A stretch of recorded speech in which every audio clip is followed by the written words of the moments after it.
Giri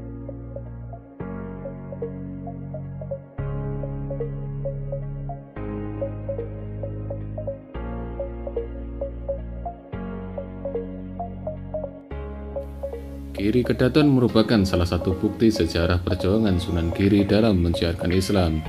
Tak hanya berperan dalam mensiarkan Islam, Giri Kedaton pun juga berperan dalam pemerintahan di wilayah Gresik.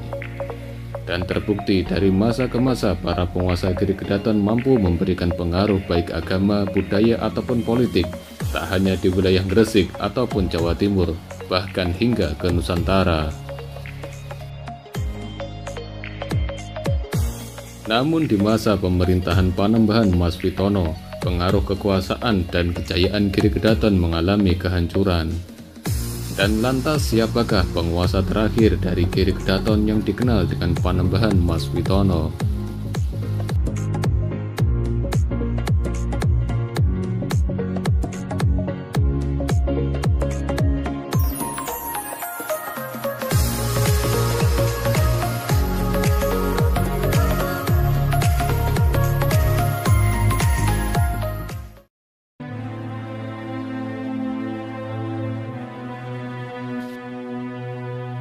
Panembahan Mas Witono Sideng Rono ialah Raja Giri ke-7 yang merupakan putra dari Raja Giri ke-6 yaitu Panembahan Agung.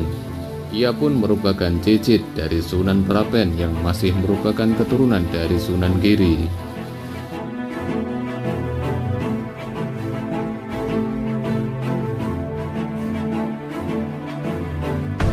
Seperti halnya para leluhurnya, Raden Mas Witono juga aktif dalam mensiarkan Islam serta senantiasa dalam amar ma'ruf nahi mungkar. Itulah kenapa Raden Mas Witono begitu sangat membenci Raja Amangkurat I, penguasa Mataram, yang saat itu menjalin kerjasama dengan bangsa VOC.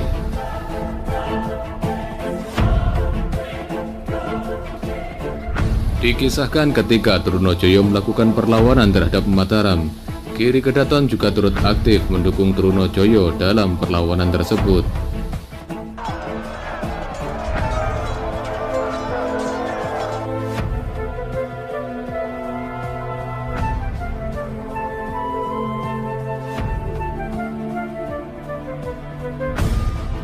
Hingga akhirnya perlawanan pun berhasil. Raja Amangkurat I terpaksa harus meninggalkan keraton Mataram dan wafat saat dalam pelarian.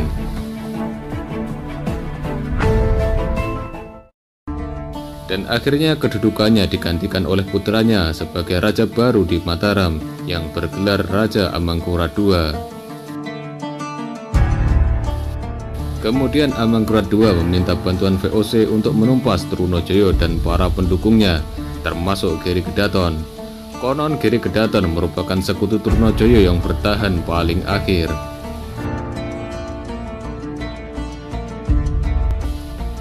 Setelah melalui pertempuran yang sangat sengit, Giri Kedaton akhirnya berhasil diluluh lantakan Mataram. Kemudian Panembahan Mas Witono dijatuhi hukuman mati dan seluruh anak keluarganya dibunuh.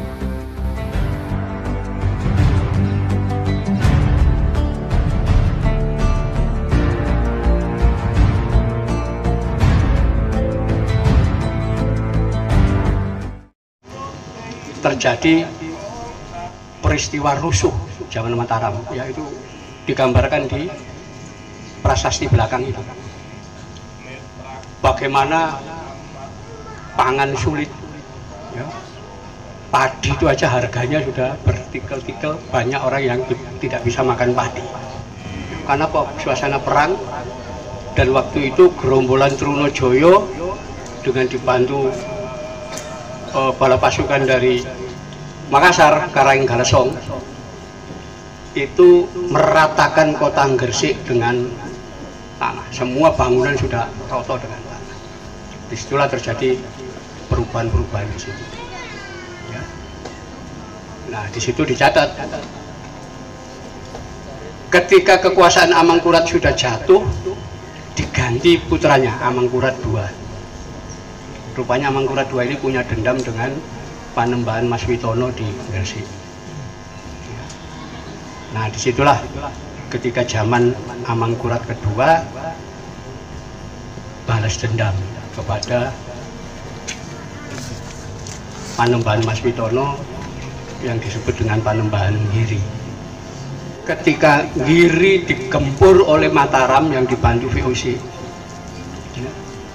beliau sebagai Mantri Nayaka menghadap Sunan Amangkurat II. Beliau menyatakan, silakan Giri Kedaton diratakan dengan tanah, ya. Tapi makam Sunan Giri jangan dirusak.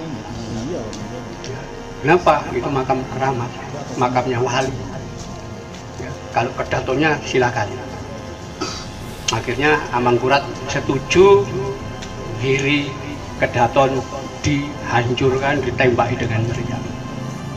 Tapi malam sebelum dihujani meriam, semua pusaka dari Giri, semua pustaka, naskah-naskah lontar itu diangkuti sama Bagus Puswodiwongso dan saudara-saudaranya untuk dimasukkan ke dalam makam Sunan Giri. Itulah pagi hari Giri dihancurkan oleh Mataram. Ya, ini catatan tentang itu ada. Ya. Bahkan Panembahan Mas Witono kemudian dijatuhi hukuman mati dengan cara dicambuk sampai kehabisan darah. Ya. Setelah penghancuran Giri, ya, tapi naskah-naskah kuno pusaka Giri masih diselamatkan, disimpan di dalam makamnya Sunan Giri. Ya, itu sebabnya kita masih mengetahui silsilah Sunan Giri. Ya, kenapa? Karena masih selamat.